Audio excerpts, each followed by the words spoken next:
So this is the point what we just discussed.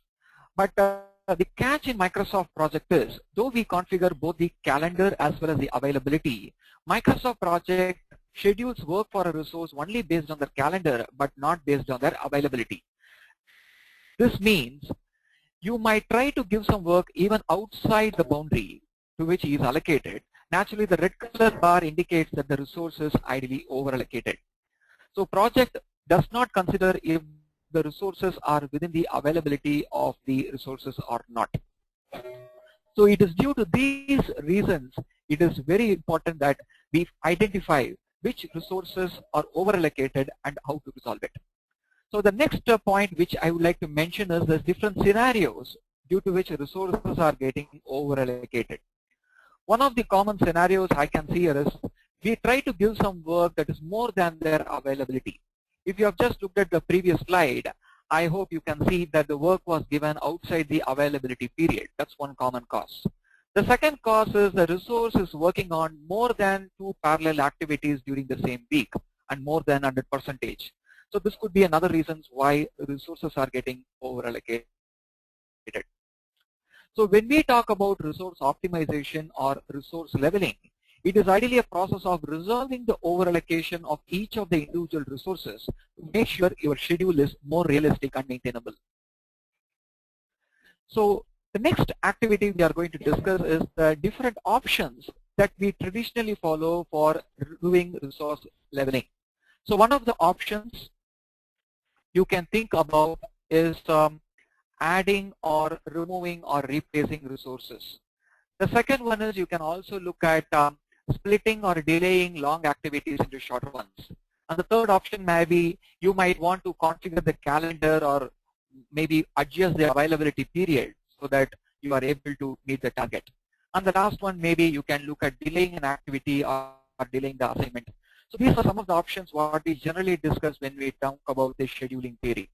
But when it comes to practice in Microsoft Project 2010, I can say if you want to take action, there are two ways by which you can look at resolving and taking action in terms of resolve conflicts.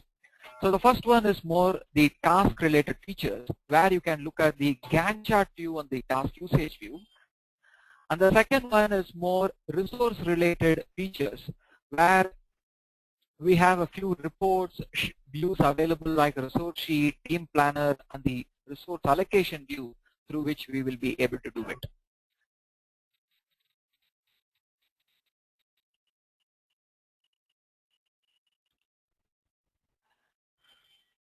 Fine. So now let's take a live example to understand how it works.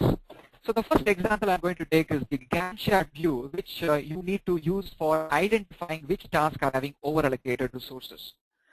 So let me change my application to project. You're able to find that currently I have a set of activities, and these activities have some effort, there is the work, we have some duration. We have also linked these activities and we have a few resources also. You might be able to find some of these activities are having a red colored stick man in the first column. The first column is what we generally call as the indicators column. So the red color indicates that these resources are overallocated. So even the tooltip will read that this task is having a resource assigned which is overallocated. So the way we need to resolve this problem is maybe we can just look at doing a right click here. The moment you right click that particular row that is having an overallocated resource, project gives you two options. The first option is what we call as task inspector option. The second option is it will automatically reschedule the task to the next available date of the particular resource. So let me go for the task inspector option first. So when you click on the task inspector, on the left hand side you see a task inspector pane that lists the name of the task what I said. Along with it gives you which resource is having the problem. And it gives you a few options like the factor that is affecting that particular task. When I say factors, how is the start date and the finish date of that particular task is calculated? Currently it is calculated based on its predecessor, which is your conduct workshop. and ideally it is having based on the calendar of those two resources, that is architect 2 and the offshore business analyst. So here if you look at the option called repair options, there are two buttons available for us. The first button is what we call as reschedule task, which means it will find the next available date of the offshore business analyst and it will reschedule the task accordingly. So let's see what happens if I go for the first button. So I want everybody to focus on the right side to see how the tasks are now getting delayed. So let me click on reschedule task. Now you would be able to observe the feasibility task got pushed to a later date and the red color stickman would have disappeared because business analyst is not overallocated in this case. But if you want to look for the second task to be delayed, let me undo this change and let me select the prepare SRS document. You can find the prepare SRS is being displayed on my task inspector and I can just click on the reschedule task button here. So in this case the third task is getting pushed to a later date.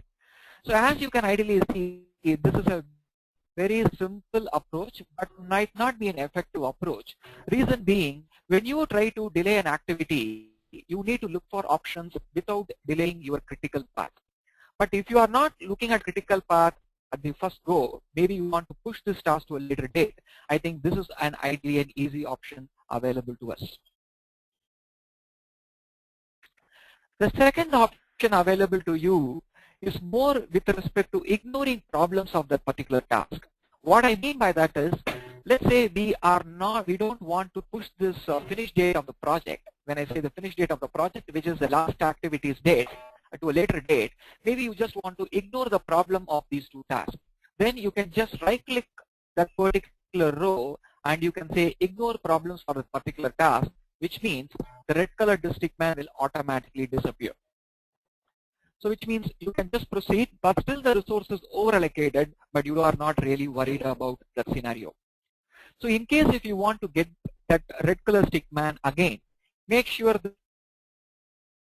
that you use this inspect option, which is on the task ribbon, where you can say show ignored problems, where you are able to get that red color stickman. So this is an option which you might ideally use when you are working with a Gantt chart view available in Microsoft Project. The second one